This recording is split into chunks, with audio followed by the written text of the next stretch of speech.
Avant de plonger dans cette histoire incroyable, pensez à vous abonner à la chaîne et à activer la cloche.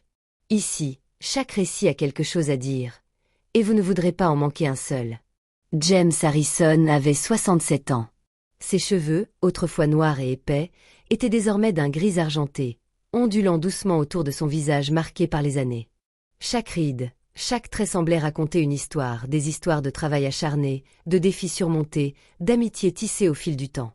Ses yeux, d'un bleu profond, reflétaient la sagesse d'une vie entière dédiée à la famille, à la communauté, et à une passion qu'il portait depuis toujours, l'automobile. Depuis plus de 20 ans, James était un client fidèle de Harrison Motors, la concession automobile fondée par son père et son oncle dans cette petite ville paisible de l'Ohio.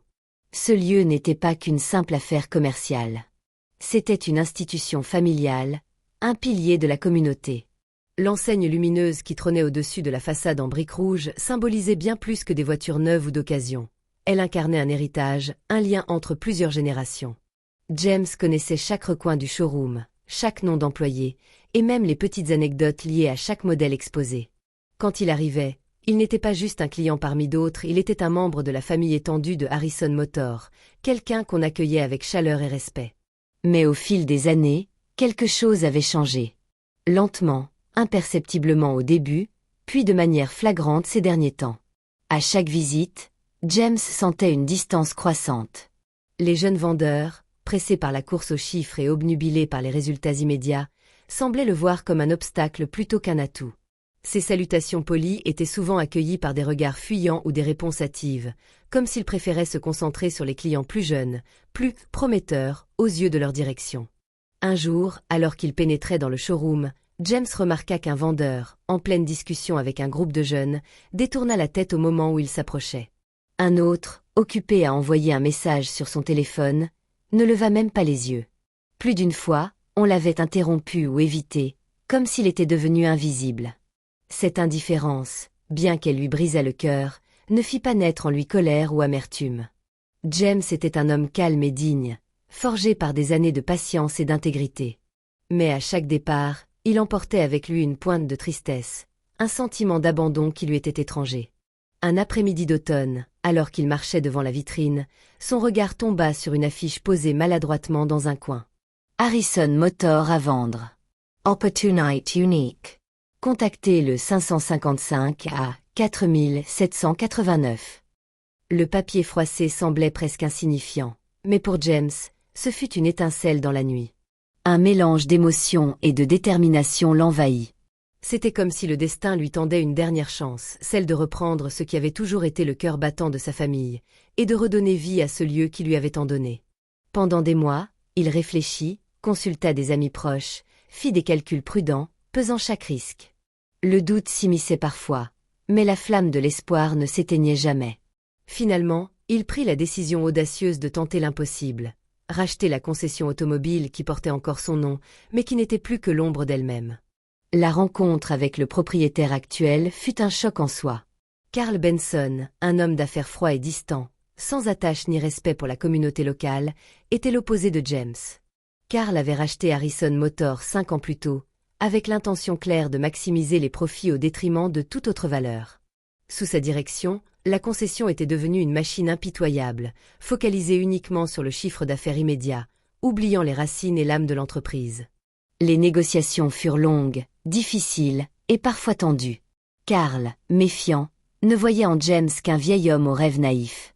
Mais à mesure que les discussions avançaient, le respect que James inspirait au sein de la communauté et son attachement sincère à l'entreprise devinrent des arguments puissants.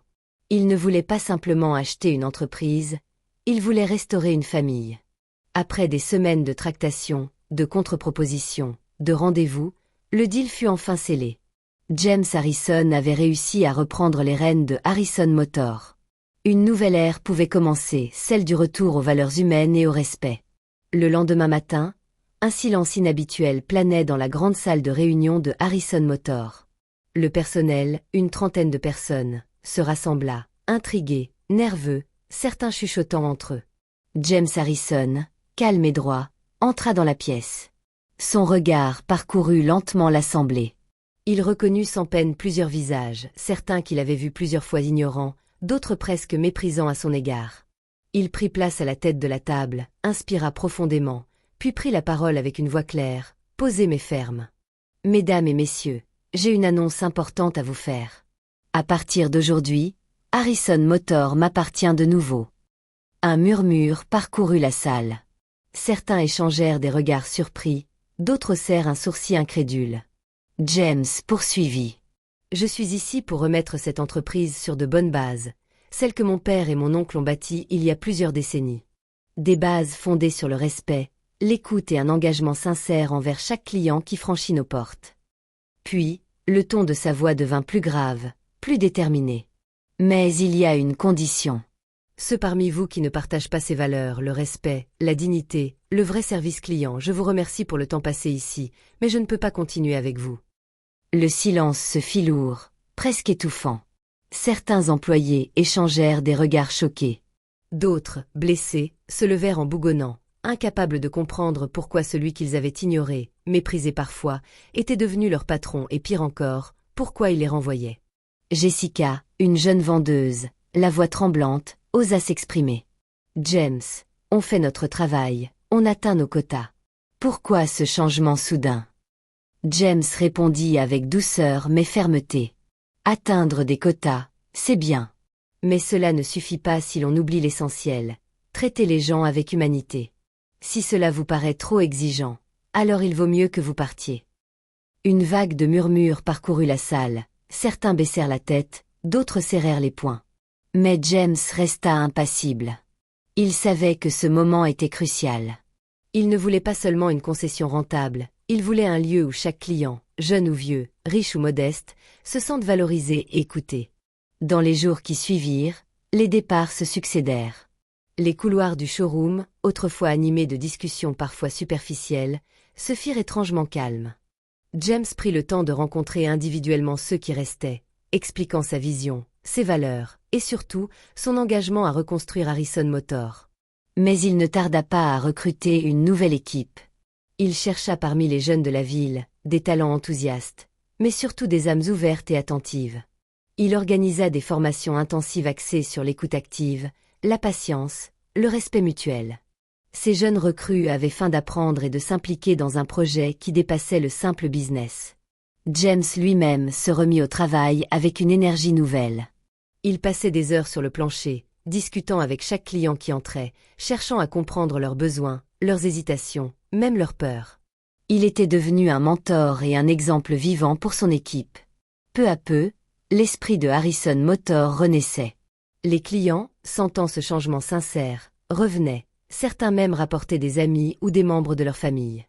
Les sourires refleurissaient, les poignées de main redevenaient chaleureuses.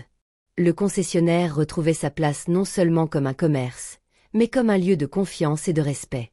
Et James Harrison, malgré son âge, se sentait revivre, porté par cette renaissance qu'il avait su initier, un triomphe de l'humanité sur la froideur du profit.